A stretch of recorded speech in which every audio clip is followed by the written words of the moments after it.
नमस्कार बच्चों, आज का जो हमारा टॉपिक है that is equilibration and ring opening polymerization of cyclosiloxane. जैसे कि हम सबको पता है कि हमने एक सिलिकॉन का चैप्टर स्टार्ट किया हुआ था और सिलिकॉन्स के अंदर हमने बहुत सारा चैप्टर डिस्कस भी किया है, कई टॉपिक हमने डिस्कस भी किए हैं, जैसे कि what are the silicones, silicones क्या होते हैं, that contain silicon and oxygen are alternate bond. It means inorganic polymerization एक तरीके से। उसी से आगे हम अपना टॉपिक जो स्टार्ट है करेंगे आज, that is equilibration and ring opening polymerization of cyclosiloxane. Equilibration का क्या मतलब है? अगर हम इक्विलिब्रेशन की बात करें, what are the equilibration? The process of simultaneously cleavage and reformation of siloxane bond is called equilibration. इसका मतलब क्या है? इसका मतलब ये है कि साइमल्टेनियसली क्लीवेज हो रही है बॉन्ड की, सिलोक्सेन की, और रीफॉर्मेशन हो रही है। अब बॉन्ड की क्लीवेज और रीफॉर्मेशन किस वे में हो रही है? इट मीन्स अगर हम दूसरे वर्ड में कहें, जो हमारे पास साइक्लोसिलोक्सेन होता है, साइक्लिक सिलोक्सेन का मतलब that contain cyclic structure. Cyclic structure एक रिंग ओपनिंग होती है, रिंग ओपनिंग शो करते हैं। It means that contain polymerization that is chain growth process. इसका मतलब साइक्लिक स्ट्रक्चर जो हमारे पास होता है उसकी क्लीवेज होकर एक हमारे पास लीनियर चेन प्रोसेस ग्रोथ होती है, ठीक है, उसे हम कहते हैं इक्विलिब्रेशन। और इक्विलिब्रेशन भी दो तरह की होती है, टू वे से हम इक्विलिब्रेशन कैरिड आउट कर सकते हैं। One is acid catalyse and another is base catalyse.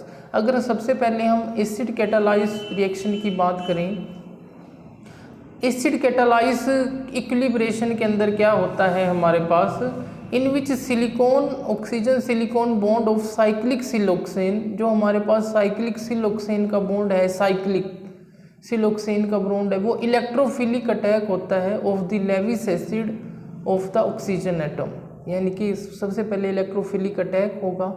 This electrophilic attack of the Lewis acid generate an intermediate species.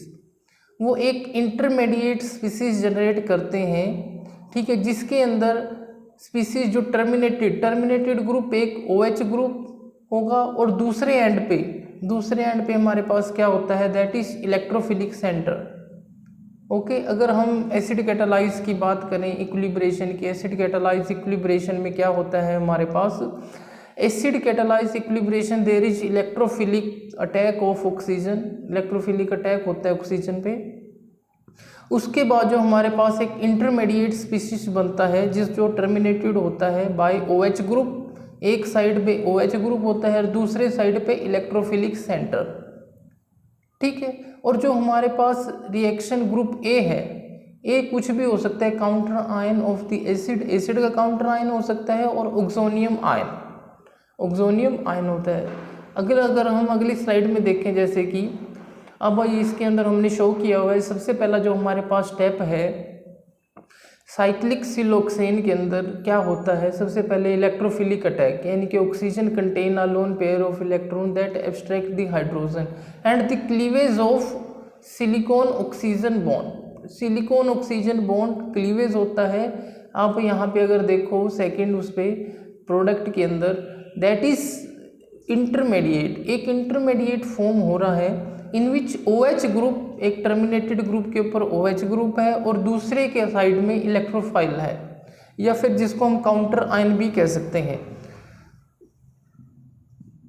Okay, that intermediate further react with cyclosiloxane, ये दोबारा further react कर सकता है साइक्लोसिलोक्सेन के साथ।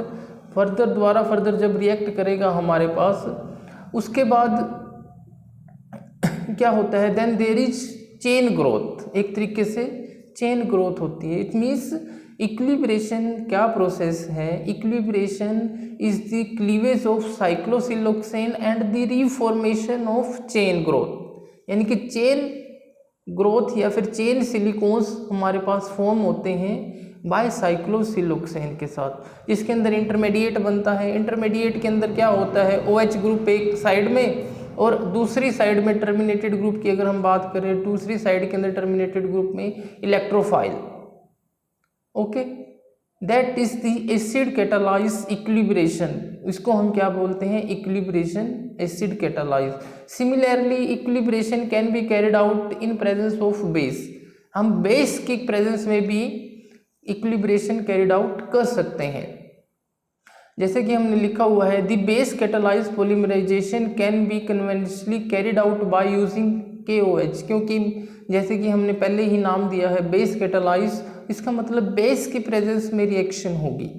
बेस क्या है हमारे पास? That can be sodium hydroxide, potassium hydroxide.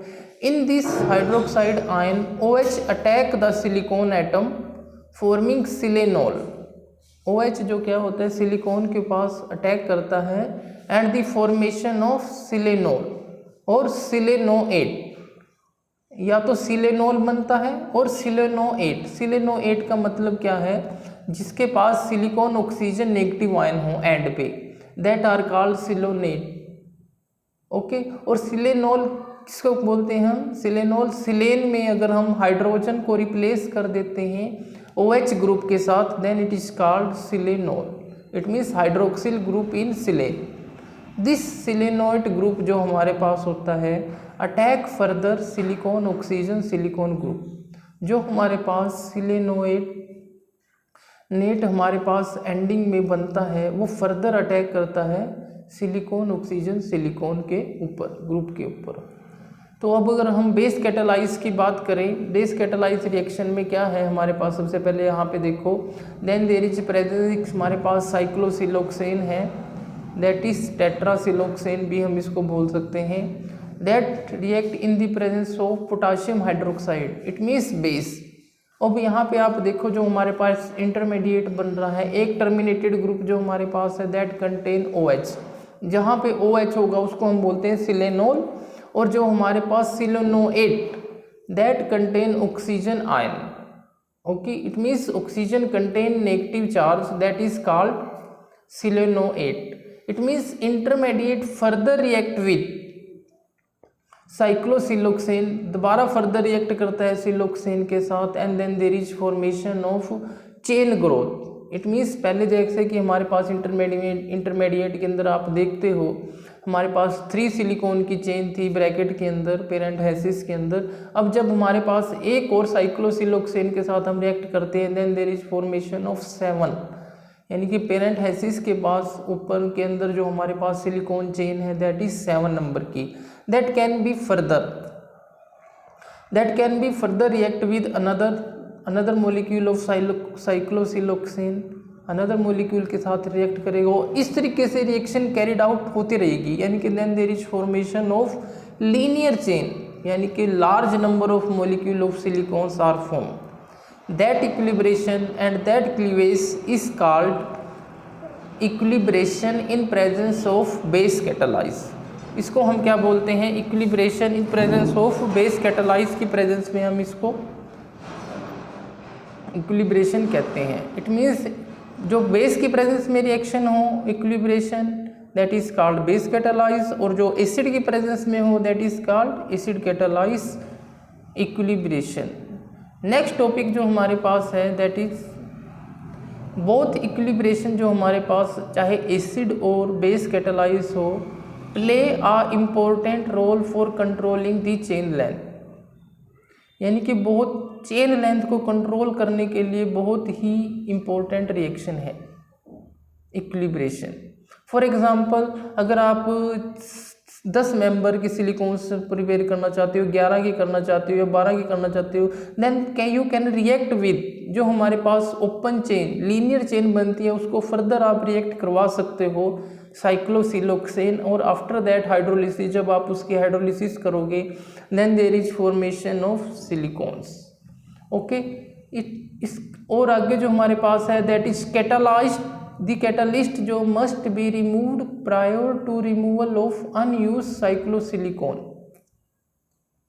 इसका क्या मतलब है? इस जो हमने ये लिखा हुआ है इसका मतलब ये है कि भाई हमें जो हम कैटालिस्ट यूज़ करते हैं हमें उसे रिमूव करना है, बजाय कि जो हमारे पास अनरिएक्टेड सिलोक्सेन रह गया उसको रिमूव करने की बजाय अगर हमें कोई भी कंट्रोल रिएक्शन करनी है, फिर कंट्रोल चेन लेंथ करनी है, तो हमें कैटालिस्ट को रिमूव करना पड़ेगा, बजाय इसकी कि भाई हम साइक्लिक सिलोक्सेन को रिमूव करें। That is called equilibration reaction. Okay, next topic जो हमारे पास है that is polysiloxane copolymer. Polysiloxane copolymer क्या होते हैं? There are 2 type of polymer होते हैं, और पॉलीसिलोक्सेन कोपोलीमर जब हम इनऑर्गेनिक या फिर पॉलीसिलोक्सेन स्ट्रक्चर को ऑर्गेनिक पॉलीमर के साथ कंबाइन कर देते हैं, then they are called polysiloxane copolymer. It means जब भी हम पॉलीसिलोक्सेन पॉलीमर को हम किसी ऑर्गेनिक पॉलीमर के साथ कंबाइन कर देते हैं, then it is called polysiloxane copolymer. तब उसको हम क्या करते हैं? कोपोलीमर कहते हैं। ठीक है, देयर आर 2 टाइप है हमारे पास, block polymer and graft polymer.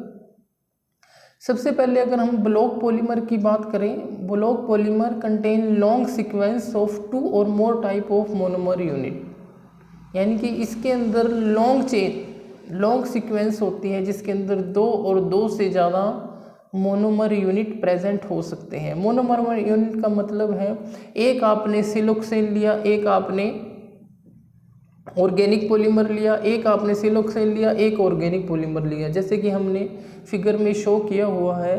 Block polymer की अगर हम बात करें, देयर आर 2 और more type of monomer unit जो सीक्वेंस में हो, लीनियर चेन सीक्वेंस के अंदर, then it is called block copolymer. तब उसको हम क्या करते हैं? Block polymer. ठीक है, जैसे कि हमने लिखा भी हुआ है, इस मीन्स अगर लॉन्ग चेन के अंदर siloxane organic polymer siloxane alternate में हो, या फिर 2 या 2 से ज़्यादा ऑर्गेनिक पॉलीमर सिलोक्सेन के साथ अटैच हो सीक्वेंस के अंदर, then it is called block copolymer. Okay, next है जो हमारे पास सेकंड टाइप है, दैट इज़ ग्राफ्ट पॉलीमर। अब ग्राफ्ट कोपोलीमर को हम क्या कहते हैं? Consist of main homopolymer chain which branch the another type of homopolymer. इसका मतलब क्या है? इसका मतलब ये है कि भाई जो हमारे पास मेन सीक्वेंस होता है वो तो सिर्फ हमारे पास इनऑर्गेनिक का ही रहे, पॉलीसिलोक्सेन का ही रहेगा। उसके ब्रांचिंग में अगर हम ऑर्गेनिक पॉलीमर को ऐड कर देते हैं, then the polymer are called graft copolymer. तब उनको हम क्या बोलते हैं? Graft copolymer. ठीक है, ब्लॉक पॉलीमर क्या है? ब्लॉक पॉलीमर और ग्राफ्ट कोपोलीमर की अगर हम डिफरेंस देखें तो उनके बीच में डिफरेंस क्या है और क्या कैसे हम उसको डिफ्रेंशिएट करेंगे? किस तरीके से हम कर सकते हैं? ब्लॉक पॉलीमर में क्या होता है? लॉन्ग सीक्वेंस होती है जिसके अंदर 2 और more type of monomer unit attach हो सकते हैं, जैसे कि लास्ट स्लाइड में हमने दिखाया है। दैट इज़ एक हमारे पास सिलोक्सेन है, दूसरी हमारे पास ऑर्गेनिक पॉलीमर है, another siloxane another organic polymer, that is called block copolymer. और ग्राफ्ट के अंदर क्या है? जो हमारे पास लॉन्ग चेन सीक्वेंस है वो सिंगल टाइप की है, दैट इज़ इनऑर्गेनिक, जिसको हम सिलोक्सेन कह रहे हैं। जो ब्रांचिंग में अगर हमारे पास कोई ऑर्गेनिक पॉलीमर प्रेजेंट हो, then it is called graft copolymer. ठीक है, उसको हम क्या कहते हैं? Graft copolymer. तो यहाँ से अगर हमारे पास कभी क्वेश्चन पुटअप होता है या क्वेश्चन आ जाता है, वो how many type of polysiloxane copolymer, कितनी तरीके के हमारे पास पॉलीसिलोक्सेन कोपोलीमर होते हैं, then there are 2 type of copolymer. सबसे पहला block copolymer, second is graft copolymer. Block polymer को आप कैसे डिफाइन करोगे? ब्लॉक कोपोलीमर क्या होता है? इन विच सिलिकॉन यानी कि इनऑर्गेनिक और organic copolymer are in long sequence में अगर हमारे पास प्रेजेंट हो उसको हम क्या कहते हैं? Block copolymer. या और जब ग्राफ्ट कोपोलीमर हम किसे कहते हैं? जिसके अंदर मेन होमोपोलीमर चेन होती है और ब्रांच किसकी होती है? अनदर टाइप की। एक तो हमारे पास मेन होमोपोलीमर होता है चेन और ब्रांचिंग होती है अनदर टाइप की, then it is called graft copolymer. उसको हम क्या बोलते हैं? Graft copolymers. Okay, this is all about siloxane. ये हमारा पास सिलोक्सेन के बारे में था। उसके बाद अगर हम पॉलीफॉस्फेजिन की बात करें, जैसे हमने सिलिकॉन्स को बोला है भी, सिलिकॉन ऑक्सीजन अल्टरनेट बॉन्ड जिसके अंदर प्रेजेंट होता है और लार्ज नंबर ऑफ चेन होती है, दैट इज कॉल्ड सिलोक्सेन।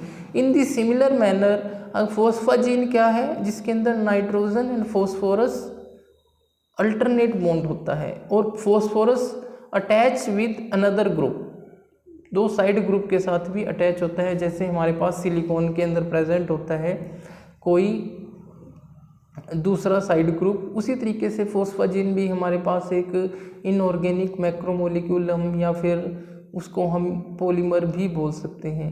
ठीक है, polysiloxane constitute largest class of inorganic macromolecule. They are represented by molecular structure. Molecular structure से हम डिफाइन कर सकते हैं, यानी कि जिसके अंदर नाइट्रोजन डबल बॉन्ड फॉस्फोरस और फॉस्फोरस साइड ग्रुप से अटैच होता है दो। ठीक है, दो बैकबोन क्या है, बैकबोन क्या है हमारे पास पॉलीमर की, that consist of alternate phosphorus and nitrogen atom with two side group. हमारे पास अल्टरनेट फॉस्फोरस और नाइट्रोजन एटम होता है विद टू साइड ग्रुप, दो साइड ग्रुप के साथ। ओके, नेक्स्ट अगर हम प्रेपरेशन की बात करें, प्रेपरेशन ऑफ फॉस्फोनाइट्राइलिक कंपाउंड। ठीक है, phosphonitrilic compound can be prepare by heating a mixture of phosphorus pentachloride with small excess of ammonium chloride. जब हम पेंटा फॉस्फोरस क्लोराइड और अमोनियम क्लोराइड को हीटिंग करते हैं in presence of chlorobenzene, then there is formation of phosphonitrilic compound, तब वो फॉस्फोनाइट्राइलिक compound formation होती है हमारे पास। ठीक है, उसी तरीके से फॉस्फोनाइट्राइलिक कंपाउंड दूसरे मेथड से भी हम प्रिपेयर कर सकते हैं। जब sulphur nitride S4N4 that react with sulphonyl chloride और ट्राईक्लोरोफॉस्फोरस के साथ रिएक्ट करती है, then there is formation of phosphonitrilic compound. Another ammonolysis, अगर फॉस्फोरस पेंटाक्लोराइड की हम करते हैं, then there is formation of phosphonitrilic compound. इस तरीके से आप प्रिपेयर कर सकते हैं फॉस्फोनाइट्राइलिक कंपाउंड। ओके, अगर हम फॉस्फेजिन की बात करें, फॉस्फेजिन में क्या होता है, बैकबोन क्या है, बैकबोन उसकी फॉस्फेजिन की that contain alternate phosphorus nitrogen bond with two side group on phosphorus atom. Okay, उसके बाद अगर हम बात करें प्रेपरेशन ऑफ फॉस्फोनाइट्राइलिक कंपाउंड की, कैसे प्रिपरेशन आप कर सकते हो, can be prepare by heating a mixture of phosphorus pentachloride with small excess of ammonium chloride. जब हम अमोनियम क्लोराइड के साथ रिएक्ट करते हैं फॉस्फोरस पेंटाक्लोराइड की in presence of chlorobenzene, then there is formation of phosphonitrilic compound, तब हमारे पास फॉस्फोनाइट्राइलिक compound formation हो जाती है। ठीक है, उसके बाद दूसरे मेथड भी हैं हमारे पास प्रिपेयर करने के। सेकंड मेथड किससे हम प्रिपेयर कर सकते हैं, जैसे सल्फर नाइट्राइड के साथ जब सल्फोनाइल क्लोराइड के साथ रिएक्ट करते हैं in presence of trichlorophosphorus, then the triphosphazene, then there is formation of triphosphazene, यानी कि 3 मोलिक्यूल ऑफ फॉस्फोनाइट्राइलिक जिसको हम बोलते हैं ट्राईफॉस्फेजिन। ठीक है, उसी तरीके से मोनोलिसिस ऑफ फॉस्फोरस पेंटाक्लोराइड की जब आप मोनोलिसिस करते हो, मोनोलिसिस का मतलब addition of ammonia, then there is formation of phosphonitrilic या फिर ट्राईफॉस्फेजिन और removal of HCl। In the similar manner जब फॉस्फोरस पेंटाक्लोराइड 4 मोलिक्यूल आप यूज़ करते हो, 4 अमोनिया के मोलिक्यूल यूज़ करते हो, then there is formation of tetraphosphazene. Tetra structure phosphazene का हमारे पास फॉर्म होता है। नेक्स्ट है हमारे पास, अगर हम बात करें, the chemistry of inorganic rubber could be develop extensively because of its insolubility and more importantly its hydrolytic instability. ठीक है, क्योंकि जो हमारे पास इनऑर्गेनिक रबड़ की हम बात करें वो ज़्यादा हम एक्सटेंसिवली यूज़ नहीं करते, एक्सटेंसिवली हम यूज़ क्यों नहीं करते? बिकॉज इनकी इनसोल्यूबल होते हैं, इनसोल्यूबिलिटी होती है और instability, because of its instability and insolubility. The hydrolytic instability due to reactivity of phosphorus chlorine bond. अब फॉस्फोनाइट्राइलिक कंपाउंड का जब आप स्ट्रक्चर देखते हो, then they contain phosphorus chlorine bond and it can be replaced by any another organic group। जो हमारे पास phosphorus और chloride का बॉन्ड है, इट इज़ ईजिली ब्रोकन, एक तरीके से ईजिली ब्रोक हो जाता है, अनस्टेबल है, ठीक है, वेरी रिएक्टिव भी आप इसको कह सकते हो। It means that can be replace by any other organic group. हम आगे रिएक्शन भी करेंगे, बहुत सारे ऑर्गेनिक ग्रुप जब क्लोराइन को रिप्लेस करेंगे, क्लोराइड को रिप्लेस करेंगे, आगे हम रिएक्शन करेंगे वो।